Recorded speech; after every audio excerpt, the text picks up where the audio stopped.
Aksi nyata modul 1.4 budaya positif. Assalamualaikum warahmatullahi wabarakatuh teman-teman. Hai, perkenalkan nama saya Dia Arum Kartika Sari, calon guru penggerak angkatan 10 Kabupaten Banyuwangi. Di sini saya akan menyampaikan video diseminasi saya tentang budaya positif.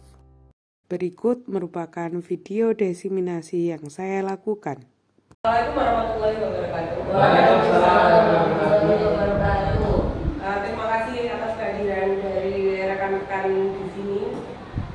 Mungkin dari rekan-rekan di sini semua sudah mengenal saya. Saya ulangi perkenalan. Ya. Perkenalkan, nama saya Dia Kartika Sari. Di sini selaku calon guru penggerak angkatan 10 Kabupaten Banyuwangi. Jadi di sini saya akan mendesimasikan budaya positif. Untuk yang pertama, menurut jenengan semua budaya positif itu apa? Budaya itu menghasilkan sesuatu yang sangat positif bisa dilakukan.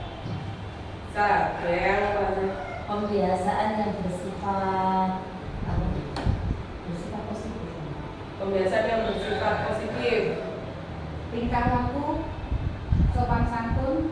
Ya, bisa jadi mungkin budaya positif di sini adalah yang awal mula kebiasaan yang dibiasakan, kebiasaan seperti kata teman-teman tadi, yang dibiasakan akhirnya terjadi secara natural oleh anak-anak sendiri, ya itu budaya positif.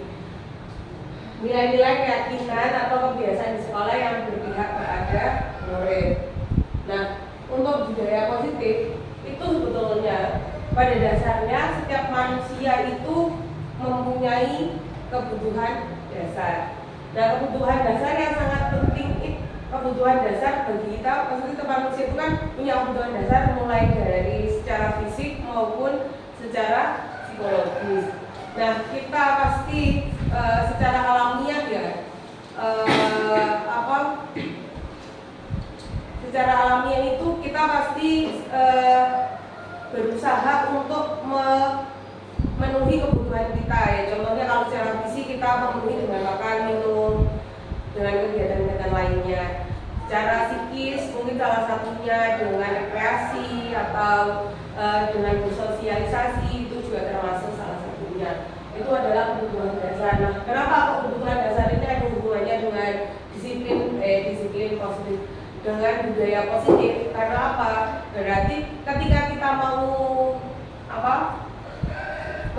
meminta anak-anak untuk berlaku atau sekolah ini itu istilahnya memiliki budaya positif, kan berarti kita harus tahu anak-anak itu kebutuhan dasarnya itu pada dasarnya itu apa. Kebutuhan dasar setiap manusia itu kan sebetulnya sama, baik kita maupun anak-anak itu sebetulnya sama. Nah, ini adalah 5 kebutuhan dasar manusia. Mulai dari yang bertahan hidup, kasih sayang dan rasa diterima, terus ada kebebasan, kesenangan dan penguasaan. Nah, mungkin kalau bertahan hidup di sini itu mungkin Bapak Ibu guru sudah tahu ya bagaimana cara kita bertahan hidup. Seperti saya bilang, lebih ke fisik kalau menurut saya. Mulai dari kita makan, istilahnya bertumbuh dan berkembang. Karena ini kenapa kok bertahan hidup itu masuk ke dalam, kita harus istilahnya itu ke anak-anak itu juga harus mempertimbangkan. Karena dengan ya, maksudnya itu kan istilahnya yang utama itu kan yang bertahan hidup dulu, baru yang intinya itu yang bertahan hidup dulu, baru di lingkaran lainnya. Walaupun sebetulnya kesinambungan dan satu sama lain itu saling terkait, saling berhubungan. Nah, kasih sayang dan rasa diterima. Kalau kasih sayang dan rasa diterima ini lebih ke psikologi. Nah, contohnya kalau ketika kita terhadap anak-anak, ketika kita menganggap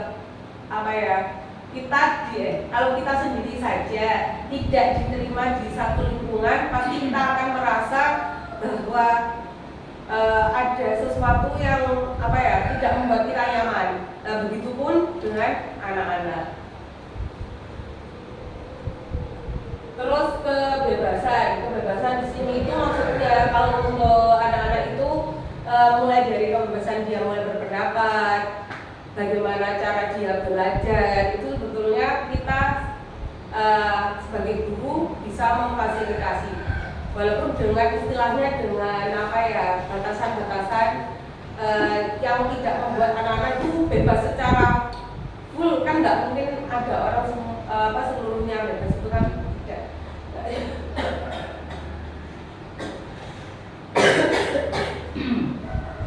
Seperti itu. Terus yang ketiga itu adalah kesenangan. Jadi di sini kita juga harus mempertimbangkan anak-anak itu senangnya itu seperti apa, mulai dari cara belajarnya itu bagaimana.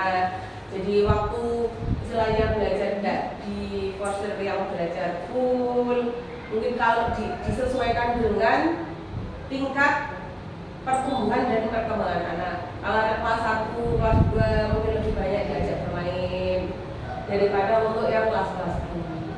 Walaupun kelas-kelas tinggi pun juga perlu kita lakukan regulasi pergantian pembelajaran itu kira-kira biar anak-anak itu tidak bosan dalam tidak jenuh. Kira-kira anak-anak itu yang senang itu seperti apa? Terus yang terakhir itu penguasaan. Penguasaan di sini itu maksudnya adalah potensi yang perlu digali. Jadi setiap anak itu kan beda dan tidak bisa disamakan. Dan anak yang memang cenderung di akademiknya, ada yang di non akademiknya, bahkan ada yang tidak di keduanya, tapi di interaksi sosialnya itu juga perlu dikembangkan.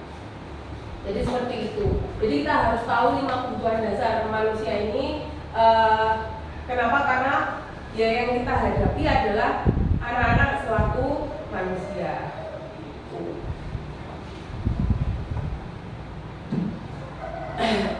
Nilai kebajikan di sini itu adalah nilai-nilai. Mungkin kalau dulu lebih sering kalau kita zaman dulu itu kita tahunya nilai-nilai adab, nilai-nilai kebajikan itu normal, seperti itu. Jadi nilai yang disepakati bersama, terlepas dari apa background manusianya, tapi itu disepakati bersama di sebuah organisasi tertentu untuk apa? Untuk satu tujuan yang sama. Maksudnya di sini adalah tujuan kita untuk menjadikan anak-anak kita itu anak-anak yang seperti apa, berlandaskan perilaku yang bagaimana. Seperti itu. Nah, di sini itu contoh-contoh nilai kebajikan. Termasuk salah satunya profil pelajar Pancasila pun itu masuknya di nilai kebajikan itu. Ya, di sini ada keadilan, keselamatan, tanggung jawab dan lain-lain. Seperti itu. Itu nilai kebajikan. Dan di sini memunculkan disiplin positif itu mungkin bukan hal yang mudah, tapi juga bukan suatu hal yang tidak mungkin untuk ditumbuhkan gitu loh. Yang penting itu kalau menurut saya itu adalah kita konsisten dalam menumbuhkan disiplin positif terhadap anak-anak. Karena apa? Sebetulnya anak-anak itu kan di usia, apalagi usia sekolah dasar itu, anak-anak itu masih mudah sekali untuk dibentuk karakternya dengan membiasakan salah satunya. Kita kan salah satunya dengan membiasakan perilaku anak-anak. Dan membiasakan perilaku anak-anak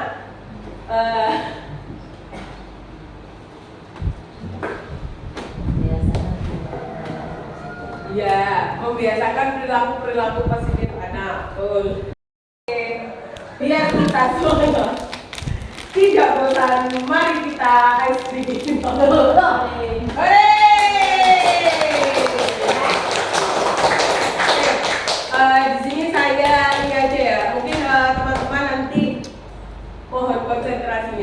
saya bilang ikuti saya, berarti teman-teman mengikuti saya sesuai dengan arahan saya. Berarti ketika saya bilang ikuti saya, angkat tangan kanan, berarti teman-teman semua angkat tangan Kanan. gitu ya. Oke. Paham kan? Paham.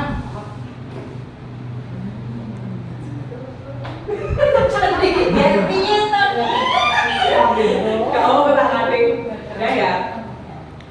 Wes, ikuti saya, loncat. Iya, begini aja. Saya mau Sudah, masih berdiri. Masa apa loncat? Ya kan udah apa terus Ini. Ibu ini loh. Mbak videonya mana nonton melawan? Sen. Oke. Biar kita tidak bosan ya. Kita jeda dulu sebentar, kita olahraga badan sebentar. Nah, ketika nanti teman-teman, ketika saya bilang ikuti saya angkat tangan kanan, teman-teman langsung angkat tangan kanan. Ketika saya bilang teman-teman mohon berdiri, teman-teman berdiri. Nah, ya. Kalau gitu, mohon untuk teman-teman berdiri. Terima kasih. Mungkin agak waktunya di belakang.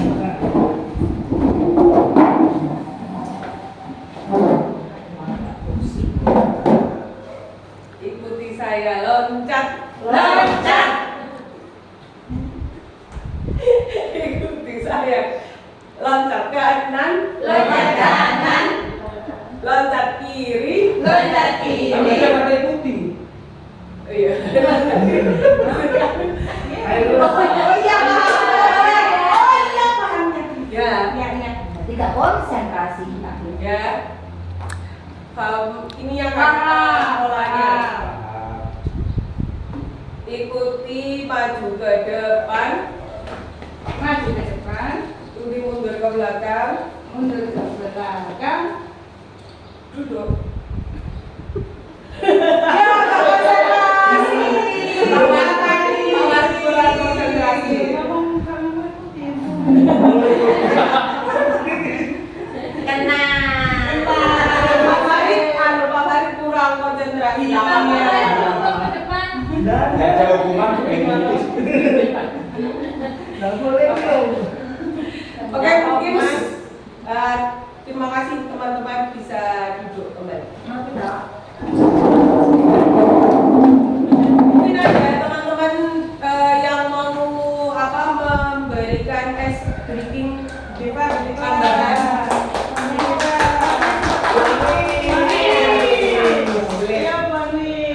Maju ke depan Bu Anis. Berdiri apa ya? Berdiri saja. Ayo, mari kita berdiri semua, kita semangat biar tidak mengantuk ya, teman-teman ya. Baik, tangan kita tarik ke depan, ya. Buka, tutup, buka, tutup. Pinter. Apa ini Bu?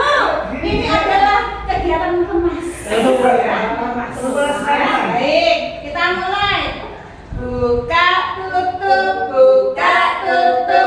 bertepuk tangan. Buka, tutup, tepuk tangan lagi. Digulung-gulung, lalu tersenyum, hihi. Gulung-gulung, lalu tertawa, ha-ha. Mari kita bertawa bersama-sama. Baik. Iya, terima kasih. Saya terima kasih. Oke, kita lanjutkan ya. Teman-teman. Mungkin teman-teman kan di kelas sudah melaksanakan yang namanya disiplin positif terhadap siswa-siswanya. Jadi memang menunjukkan disiplin positif itu harus didorong untuk anak-anak itu berjalan sendiri tanpa adanya hukuman sebagai apa itu hukuman sebagai konsekuensinya dan hadiah sebagai tawarannya, istilahnya seperti itu. Karena apa? Karena hadiah pun ternyata efeknya juga tidak baik ketika kita istilahnya menjanjikan gitu loh Bu. Jadi kalau kita istilahnya akhirnya anak-anak itu berlaku positif itu karena ada pemberinya. Sedangkan anak-anak berlaku positif hanya karena takut hukuman itu juga tidak baik. Jadi memang pada dasarnya itu anak-anak sudah harus memahami bahwa berlaku positif itu harus untuk kebaikan dirinya dan memang itu yang seharusnya dia lakukan. Seperti itu. Nah, keyakinan kelas itu yang kita yakini, maksudnya keyakinan yang kita yakini bersama di kelas bersama anak-anak, dan biasanya kalau dulu namanya bukan keyakinan kelas tapi kesepakatan. Yang biasanya lebih kita kenal familiar itu kesepakatan kelas, kalau sekarang itu keyakinan kelas, cuma beda nama aja. Nah, kurang lebihnya keyakinan kelas jadi itu dibuat itu untuk anak-anak itu istilahnya ikut andil dalam memutuskan membuat peraturan, membuat kesepakatan. Jadi yang anak-anak pun karena aku turut andil, karena aku ikut yang buat, jadi ya memang harus disepakati, walaupun istilahnya tanpa gurunya memberi reward lah atau memberi hukuman istilahnya, tapi kan pasti kalau kesepakatan kelas itu pasti ada konsekuensinya. Ketika anak telat masuk berarti ada konsekuensi yang harus didapatkan anak itu untuk yang keyakinan kelas. Nah, di sini itu tugas kita selaku guru itu kita tuh punya kontrol besar dalam kelas. Nah, kontrol kita itu sejauh mana? Nanti kita coba refleksi masing-masing. Kontrol kita itu sekarang itu sudah sampai di posisi kontrol guru yang mana? Nah, di kontrol guru itu ada 5 posisi kontrol guru. Yang pertama itu adalah guru yang dikatakan guru penghukum. Maksudnya guru penghukum di sini itu biasanya adalah guru-guru yang ketika ada anak melakukan kesalahan itu langsung dihukum tanpa memandang istilahnya kesalahannya. Jadi tidak sesuai gitu. Maksudnya kalau hukuman kan seperti itu. Jadi contohnya Jadi contohnya ketika anak-anak tidak mengerjakan tugas, tidak mengerjakan PR. Nah, menghadapi anak yang tidak mengerjakan PR, kalau posisi kontrol penghukum itu langsung kamu lari 10 kali di lapangan, misalkan gitu. Nah, itu kan istilahnya tidak apple to apple kesalahan dengan hukuman yang diberikan. Nah, itu untuk posisi kontrol guru. Nah, ini saya juga pernah melakukannya. Ya. Terus yang kedua itu ada yang namanya membuat rasa bersalah. Membuat rasa bersalah di sini itu mungkin lebih di atasnya penghukum. Dia lebih nyerangnya ke psikis. Maksudnya tuh jadi kayak istilahnya membuat siswanya itu merasa bersalah. Kamu menulis? Bukan. Jadi kayak contohnya saya ada siswa yang terlambat. Nah, terus saya bilang, kok bisa kamu terlambat? Terus dia bilang dia bangun kesiangan. Terus saya bilang, kalau kamu seperti ini, kamu ketinggalan pelajaran. Terus kamu pada kasihan sama orang tua kamu, itu kan maksudnya seperti itu. Jadi itu biar anaknya itu merasa dia itu salah karena kita memberi karena kita memberi kata-katanya itu kayak memantiknya itu menggunakan emosinya dia gitu. Nah tapi terkadang di sini pun gak berhasil. Oh iya kan, maksudnya kalau anaknya mungkin yang berempatinya tinggi berhasil, tapi kalau enggak ya sambil lalu aja. Saya nggak bisa. Iya. Iya kelas 1 Belum bisa. Terus seperti penghukum itu efeknya juga akhirnya mungkin bukan mungkin ya, tapi lebih banyak akhirnya anak-anak itu ya udah Taatnya sementara.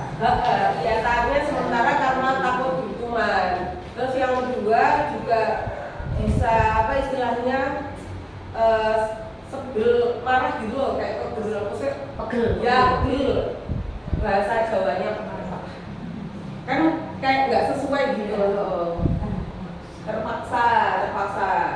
Oh, sama macam. Dua posisi kontrol tadi itu saya juga pernah semua itu. Terus terus yang ketiga itu teman. Teman di sini itu guru pada posisi kontrol ini tidak akan menyakiti murid, tapi lebih menganggap murid itu seperti teman, jadi diajak ngobrol. Terus istilahnya mengingatkannya itu lebih seperti teman kayak gitu. Nah biasanya kalau di sini itu tuh siswanya akan lebih lebih terbuka terhadap guru. Nah ini di atasnya tadi membuat rasa bersalah. Tetapi dengan adanya ini pun juga tidak menjamin. Terkadang siswa yang sudah istilahnya itu kita sudah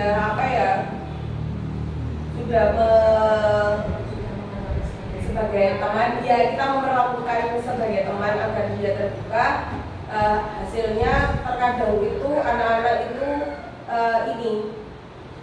melebihi ekspektasi gitu, maksudnya itu berlebihan ke gurunya, menganggapnya temannya itu tidak yang dihadapi itu adalah guru. Itu teman-teman Sering. juga seperti ini baru. Apalagi kalau yang kelas Tinggi, ya betul, kelas tinggi. Jadi kayak karena kita menganggapnya teman dan anak-anaknya juga, iya, anak-anaknya sudah beranjak dewasa, jadi terkadang itu ada beberapa perilaku anak-anak itu yang istilahnya lama, gitu. Jadi itu juga istilahnya ya gimana ya, kita sebagai guru ya, ini pintar sih, ya harus pintar-pintar ini. Pintar-pintar memposisikan. Terus yang keempat itu posisi pemantau. Kita seorang pemantau di sini itu maksudnya jadi kita kan pasti jadi guru. Guru itu kan kita kayak mengawasi, meneliti itu anak-anak itu seperti apa.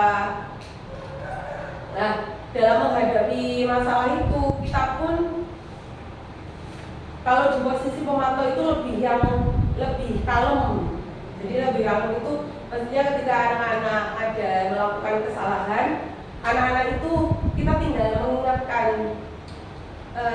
bagaimana apa itu sanksi yang seharusnya. Kalau kamu seperti ini berarti sanksinya itu apa? Bagian lebih seperti itu. Jadi lebih apa ya? Lebih baik data. Jadi lebih baik data. Kayak contohnya anak-anak nggak piket. Kalau nggak piket hari ini berarti konsekuensinya yang sudah disepakati di kelas itu bagaimana? Istilahnya lebih ke mengingatkan. Jadi lebih ke mengingatkan seperti itu. Nah, untuk posisi kontrol guru yang paling tinggi itu adalah manajer, dan itu adalah harapan kita semua. Dan mungkin kita juga di sini semua masih melakukan semua tahapan yang tadi, posisi kontrol yang tadi, tergantung situasi dan masalahnya. Kalau di sini kalau manajer itu, jadi posisi guru manajer di sini itu lebih memberikan tanggung jawab kepada siswa untuk mencari solusi dari permasalahan yang ada. Dengan apa? Dengan kita melakukan yang namanya apa itu segitiga restitusi. Nah, segitiga restitusi nanti saya jelaskan. Maksudnya di sini itu manajer itu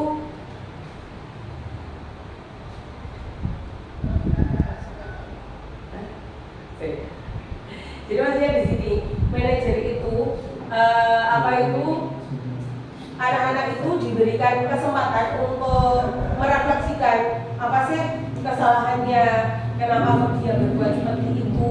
Makanya kita istilahnya dari guru komponen itu ada tindakan pendekatan tersendiri gitu loh, sebelum kita, kalau penghukum tadi kan langsung nggak tahu gimana apapun kesalahanmu alasannya kok, pokoknya langsung hukum. Kalau yang manajer udah kita telisik.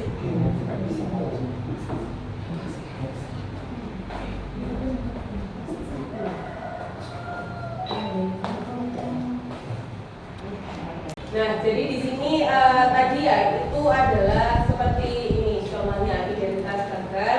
Salah satunya itu hukuman.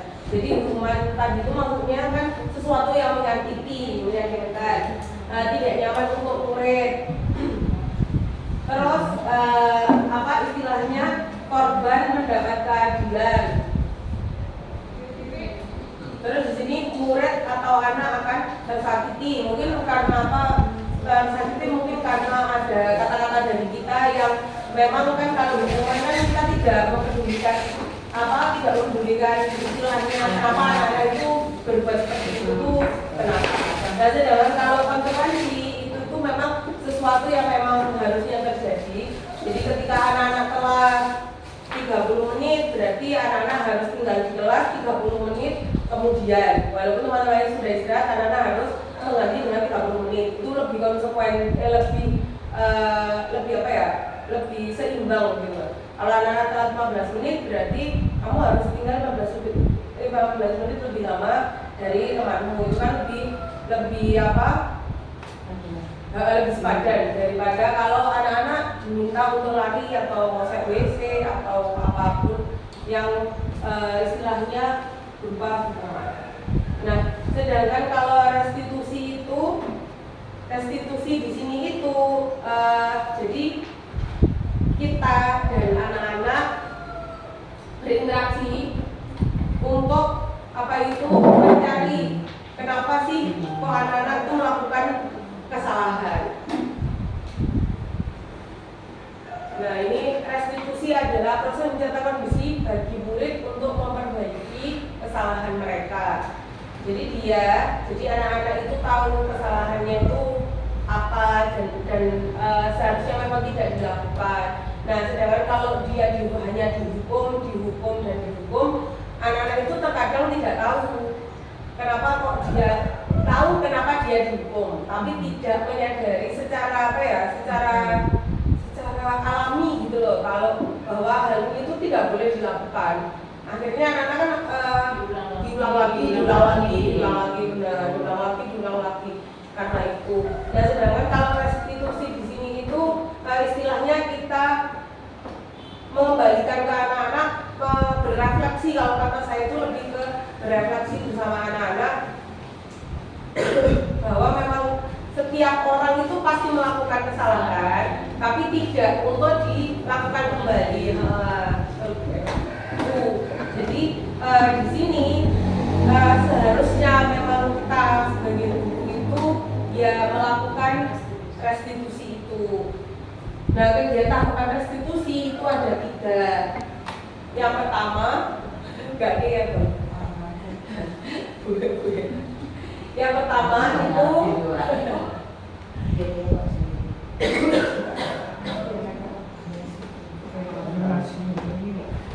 Yang pertama itu validasi tindakan yang salah. Jadi kita harus memvalidasi dulu anak-anak itu kesalahannya itu apa, validasi tindakan yang salah. Nah, di sini ada istilahnya kata-kata yang biasa digunakan itu, kamu tentu punya alasan kenapa kamu melakukan hal ini.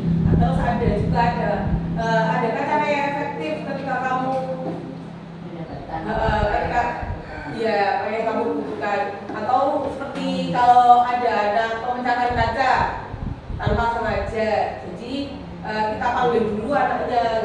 juga kita langsung marah. Kadang kan, ya manusia, terpancing ya manusiawi karena saya punya manusiawi langsung berteriak. Nah, mungkin kita di sini nanti bersama-sama saling mengingatkan untuk panggil dulu anaknya, dipanggil dulu, didudukan dulu. Istilahnya sama dia tenang, kitanya juga tenang. Kita tanyakan dulu, dan itu ya itu namanya validasi tindakan yang salah. Yang kedua, kita stabilkan dulu. Kita stabilkan identitasnya. Maksudnya di sini untuk menstabilkan identitas itu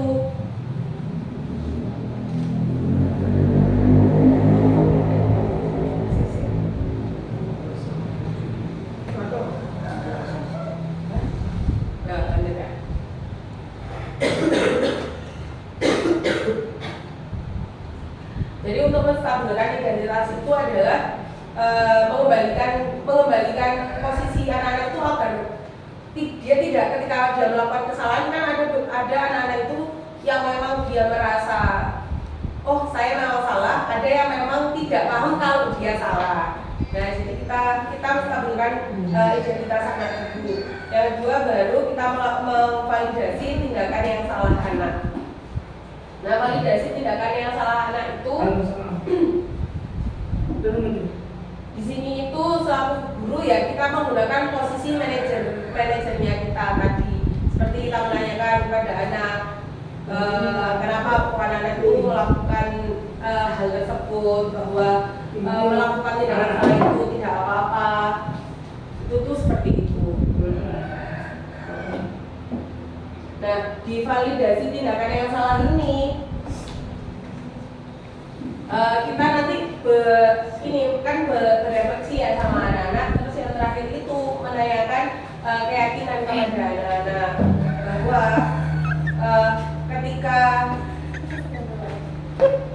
langkah 1 dan langkah 2 itu sudah terlewati itu, jadi kita tanya ke anak-anak bahwa keyakinan apa yang kita percaya. Kita kembalikan lagi ke istilahnya itu ke keyakinan kelas kita, keyakinan sekolah kita itu tuh seperti apa, mengapa kok anak-anak itu harus dikembalikan ke porsinya gitu loh. Jadi kesalahannya kira-kira baik atau enggak, terus bagaimana cara kamu untuk memperbaiki kesalahanmu itu seperti apa.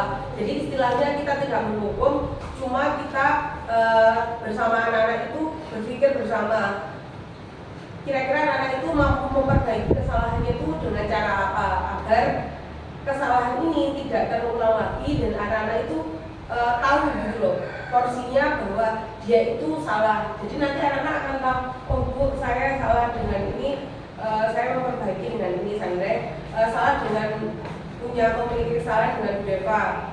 Apa yang harus dilakukan untuk kamu tuh memperbaiki kesalahanmu terhadap Bu Deva? Anak-anak bilang, oh Bu, nanti saya minta maaf dulu. Nah, itu kan kita terkadang kan kita cepat minta maaf ke Bu Deva, tadi kamu nggak sengaja lempar bola. Nah, itu bukan dasar, istilahnya bukan pemikiran dari bukan kesadaran diri bahwa dia itu salah dan ingin memperbaiki. Nah, itu akhirnya istilahnya itu kesalahan, bukan kesalahan kita selaku guru, karena dia namanya manusiawi kan, seperti itu tuh. Ya, mari kita melakukan refleksi bersama-sama ini agar menjadi guru yang lebih baik lagi, seperti itu. Terima kasih teman-teman. Oke, jadi para pemimpin ini melihat tentang 5 kebutuhan dasar manusia. Ya, ini kebutuhan dasar manusia. Ya, gimana Pak? Jadi pengalaman saya di kelas 6 itu ada satu siswa yang memang pagi sekolah, pulang sekolah dileskan, setelah les ngaji sampai pulang ngaji pun dia masih belajar. Jadi anak itu sudah kehilangan kebebasan dan kesenangan dia masih anak-anak. Iya. Seperti apa ya harusnya? Memang aku haruskah seperti itu atau gimana? Bukankah apakah kita itu malah cukup bijak atau ada tindakan yang lebih baik? Sehingga Saya mengingat Jawa nih wong tuane itu kan ben nututin yang pelajaran. Nah, gitu. tapi faktanya dia kehilangan kebebasan dia, Nah, sama kesenangan dia sinkronnya sesama anak. Nah, Akhirnya ini itu kata mama seperti ini, kata mama seperti ini. Akhirnya kayak karakternya kayak Pendiam sekali. tapi dari segi prestasi dia bagaimana, Pak? Prestasi kalau dikatakan pintar, bagus banget tidak. oh Karena dia ada juga gini, dia selalu dibandingkan dengan kakaknya dia, apapun harus dituntut seperti kakaknya. oh iya. Jadi memang kalau menurut saya ya mungkin nanti bisa teman-teman tambahkan karena di sini lebih ke kita sharing-sharing aja. Jadi kalau menurut saya memang namanya yang lima kebutuhan dasar kan sudah judulnya aja 5 kebutuhan dasar. Jadi memang itu istilahnya memang harus dipenuhi lah. Dari siapa? Ya dari lingkungan terdekat. Nah lingkungan terdekat kalau untuk anak-anak adalah keluarga. Kalau anak-anak di sekolah berarti adalah sekolah. Ketika anak-anak merasa diterima, dia akan lebih terbuka dengan lebih terbuka, lebih percaya diri. Itu termasuk salah satunya.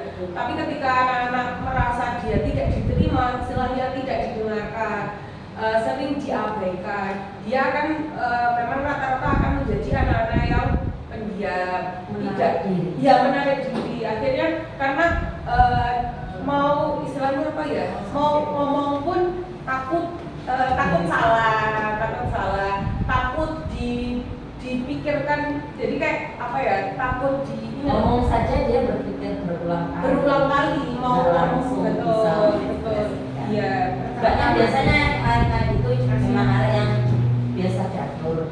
Iya. Jadi dia langsung bisa. Betul. Terus mungkin berarti tadi itu sudah kebebasan kesenangannya berkurang. Kalau kata saya berarti tugas kita untuk bersama-sama dengan tugas kita bersama-sama apa itu istilahnya melakukan mungkin para selaku wali kelas mengkomunikasikan dengan orang tuanya.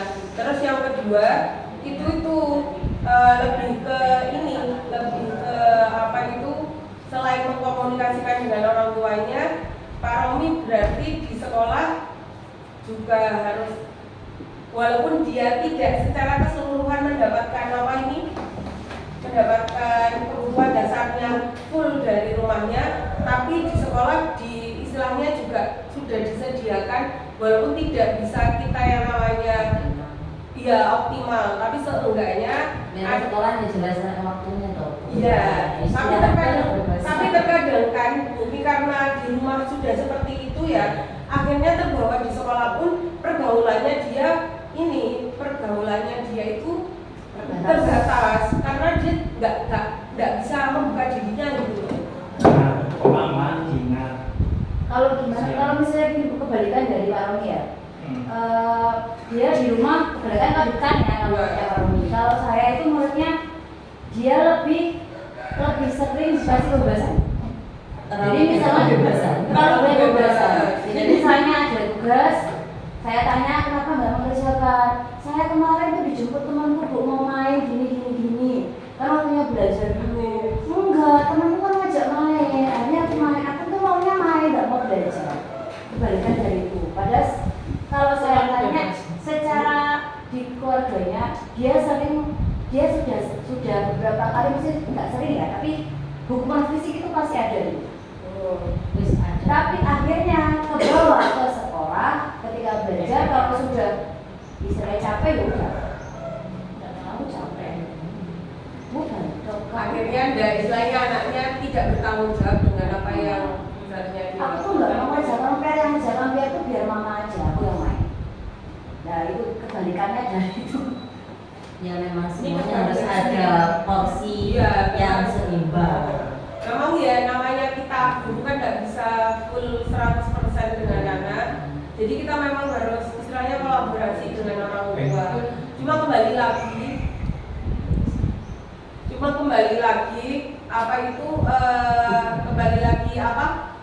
kepada orang tua ya di rumah, karena kan anak-anak itu juga full di rumah dengan orang tua. Nah tugas kita selaku guru ya saling mengingatkan, saling berkolaborasi. Kalau dari teman-teman yang lain mungkin bisa menambahkan atau memberi masukan kepada permasalahan Bu Deva dan Pak Romo? Ya saya rasa ya itu memang semua itu kebutuhan. Cuma kita memang harus ada porsi yang seimbang.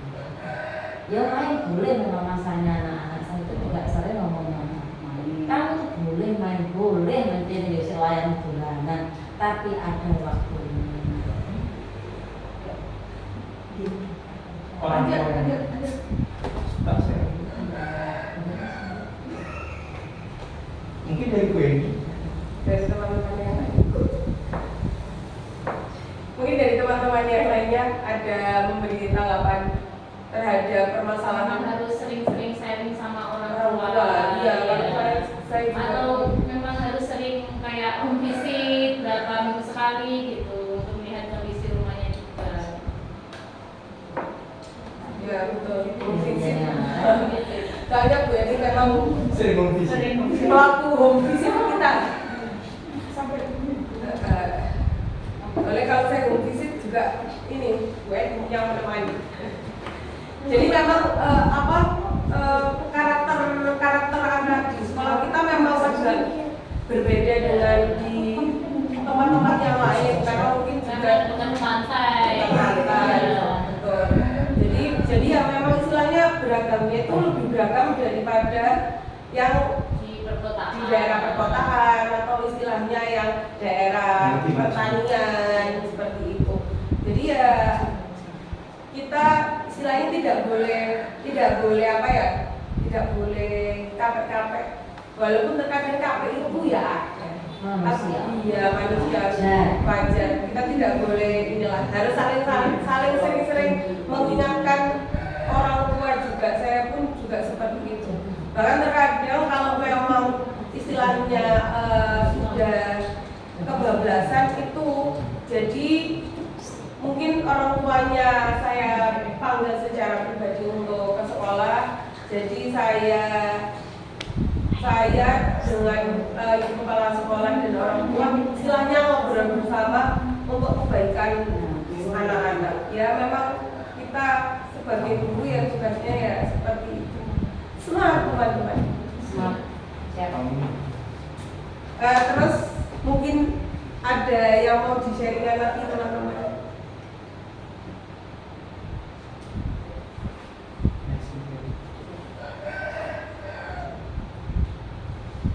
Nah, kalau untuk yang rata-rata keyakinan kelas teman-teman udah buat itu termasuk salah satu yang mantap. Itu keyakinan kelas, keyakinan kelasnya. Bukan yang tadi es bikin mermas itu tadi buat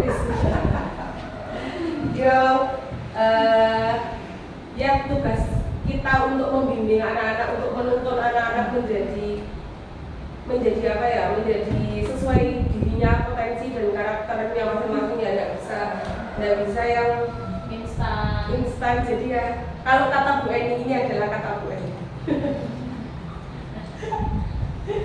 yang memang sering digaungkan di saya. Jangan bosan-bosan, kalau masih tahu oral pasti lama-lama itu sedikit banyak ada yang didengar terpatri betul. Nah begitu pun anak-anak, sebenarnya anak-anak itu kan juga banyaknya mencontoh gurunya. Ya walaupun kita pasti otomatis jadi guru mencontoh yang baik, tapi anak-anak kok masih belum baik ya. Jadi kita masih ada yang kurang. Kita harus tetap terus mengingatkan Jangan bosan. Gitu kan, jangan bosan. Kalau sudah bosan gimana? Ya kita terus lagi loh. Itu tadi kata Mbak Anies, kenapa Anies? Iya. Buka tutup. Bagaimana kalau yang satu lembar tisu hanya yang paling kesabarannya? Seperti saya yang cuma 3 kali nggak mendengarkan sudah bagus. Jangan itu Pak Romi. Semangat Pak Romi. Kita juga harus proses. Iya. Kalau kita ingin Sebenarnya menjadi kalau- kita juga harus proses. berproses yang saya maksud itu gini, biar sesekali mereka itu mendapatkan apa yang mereka gimana dok? Jika mereka melakukan A dan itu melanggar, biar mereka merasakan bahwa ternyata saya melakukan ini ini yang saya jabarkan. Konsekuensinya seperti itu. Istilahnya Makanya- nakok nih di sini. Kalau saya pikirnya seperti itu 3 kali tidak diam untuk menyerahkan, saya biarkan dulu. Setelah enak kan, paling juga seperti itu. Ya, mungkin untuk beberapa hal memang istilahnya bisa digitukan. Tapi kalau untuk istilahnya kalau menurut saya ada beberapa istilahnya kalau untuk hal-hal yang tidak bisa istilahnya kan nggak bisa ngapokkan kalau contohnya anak-anak ya sudah ada yang sampai ketahuan merokok kan anak-anak nggak ada kapoknya kalau kayak gitu kan. Iya kan kita nggak bisa gimana anak-anak itu kapok dengan rokok. Saya Bisa rasa sebenarnya. Semua rokok sampai habis. Sampai berapa? ya Akhirnya pun nanti diulangi iya, lagi. tetap diulangi lagi, akhirnya tetap diulangi lagi. Jadi ya itu tadi kita harus istilahnya memberikan ya kita harus memposisikan di luar Enggak kelihatan. Cuma di luar punya rokok. gimana ya istilahnya dari sekolah dan rumah itu memang harus sejalan. Kalau nggak sejalan ya nggak seimbang. Itu